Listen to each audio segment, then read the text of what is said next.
Hello students, welcome to the PND coaching classes learn easily and smartly. तो आज हम पढ़ने वाले एक क्वेश्चन जिसमें बोला गया है an electric heater of resistance 8 ohm draws 15 ampere from the series mains for 2 hours, calculate the rate at which heat is developed in the heater.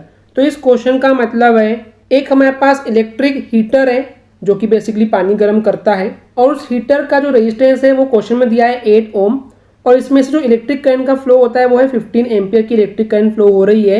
और इसमें से अगर लगातार 2 आवर्स तक के इलेक्ट्रिक करंट का सप्लाई होता है तो उस केस में हमको क्वेश्चन में फाइंड करने बोला गया है कि इस हीटर में जिस रेट से यहाँ पे हीट डेवलप हो रही है वो हमको यहाँ पे फाइंड करना है।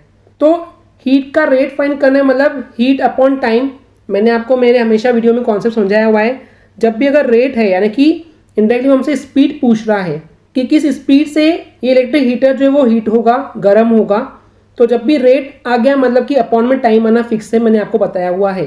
तो हमसे ये इंडायरेक्टली हीट अपॉन टाइम पूछ रहा है।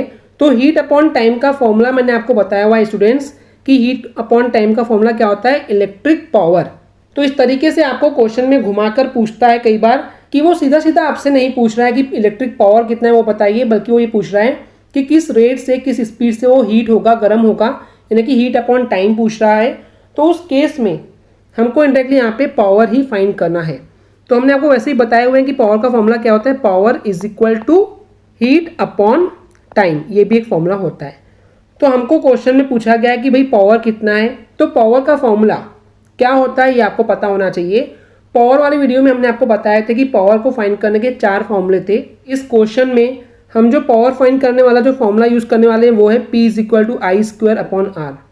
क्वेश्चन आता है कि यही फॉर्मूला हमने क्यों चूज किए, बिकॉज क्वेश्चन में हमारे पास यहाँ पे I यानी कि इलेक्ट्रिक करंट भी पता है कितनी है, और R यानी कि रेजिस्टेंस भी पता है। तो सिंपली इस फॉर्मूले को यूज करके हम जो इलेक्ट्रिक पावर है वो पता कर सकते हैं।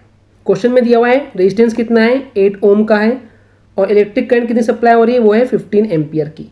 तो सिंपली हम यहाँ पे वैल्यू पुटअप कर देंगे स्टूडेंट्स। तो P रहेगा एज इट इज, I की वैल्यू क्वेश्चन में दिया हुआ है 15, तो यहाँ पे वैल्यू पुटअप कर देंगे, और I स्क्वायर है मतलब कि 15 का स्क्वायर हो जाएगा, और इनटू R की वैल्यू दिया हुआ है 8। तो सिंपली इसको सॉल्व करेंगे, 15 का स्क्वायर होता है 225, राइट, एंड मल्टीप्लाई करेंगे इसमें 8, तो आंसर आ जाएगा 1800। और क्योंकि हमसे यहाँ पूछा गया है थोड़ा सा घुमा करके हीट अपॉन टाइम के फॉर्म में, तो हमको इसके हिसाब से इसकी असाइनमेंट पुट करनी पड़ेगी। हीट की असाइनमेंट होती है जूल, तो हम लिखेंगे जूल, और टाइम की होती है सेकेंड, तो लिखेंगे अपॉन में सेकेंड, यानी कि जूल पर सेकेंड।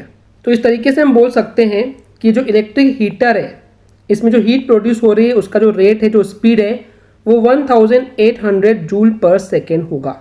ओके स्टूडेंट्स, क्लियर है? आई होप स्टूडेंट्स आपको एक क्लियर हो गया होगा। अगर आपको हमारी वीडियो से कुछ भी सीखने मिला या नॉलेज मिला तो प्लीज़ हमारे चैनल को सब्सक्राइब कीजिए एंड वीडियो को लाइक ज़रूर करें। आज के लिए इतना ही, थैंक यू।